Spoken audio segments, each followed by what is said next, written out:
Dans une région reculée de l'Afrique de l'Ouest, il y avait un village appelé Koundara, entouré d'une dense forêt. Cette forêt était connue de tous comme un lieu interdit, où personne n'osait s'aventurer.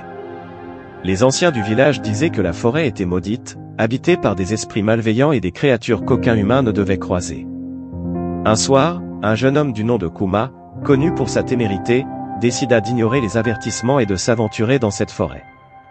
Les villageois l'avaient prévenu à maintes reprises, ne va pas dans le bois maudit. Les esprits qui y résident ne tolèrent pas les intrus. Mais Kouma, intrépide et sûr de lui, croyait que tout cela n'était que des histoires pour effrayer les enfants. Armé d'une machette et d'une lanterne, il pénétra dans la forêt. À mesure qu'il avançait, l'obscurité semblait s'épaissir. Le vent, qui au départ était doux et calme, se mit à souffler de manière inquiétante. Les arbres eux-mêmes semblaient vivants, leurs branches s'étirant comme des bras sinistres. Chaque craquement sous ses pieds lui faisait sursauter, mais Kouma ne voulait pas montrer qu'il avait peur. Après plusieurs minutes de marche, il tomba sur une clairière où se trouvait un arbre immense, bien plus grand que les autres, avec un tronc tordu et des racines qui semblaient s'enrouler autour du sol comme des serpents. Ce n'était pas un arbre normal. Il dégageait une aura étrange, comme s'il était une créature vivante.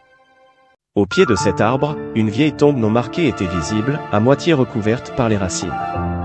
Sans réfléchir, Kouma s'approcha de l'arbre et commença à gratter la terre près de la tombe, pensant qu'il trouverait quelque chose de précieux enfoui là depuis des siècles.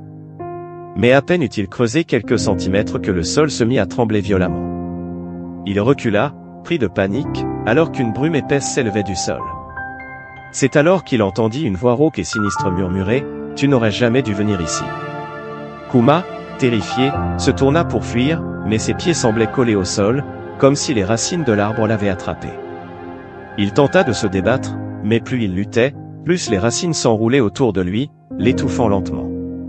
Dans sa terreur, il vit apparaître devant lui une silhouette, une vieille femme au visage déformé, à moitié pourri, vêtue de lambeaux. Ses yeux étaient deux orbes noirs, sans vie. C'était la gardienne des lieux, une sorcière maudite, condamnée à errer dans la forêt pour l'éternité. Elle s'approcha de Kouma, ses longs doigts squelettiques frôlant son visage. La forêt prend tout ce qui ose la défier, chuchota-t-elle d'une voix glaciale.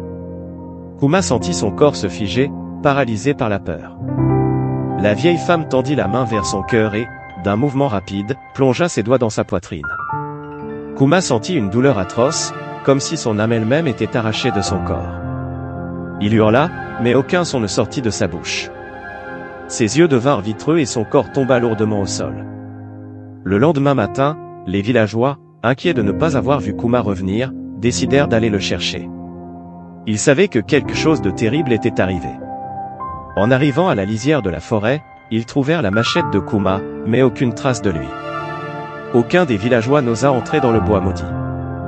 Des années passèrent, et la légende de Kouma se répandit dans la région.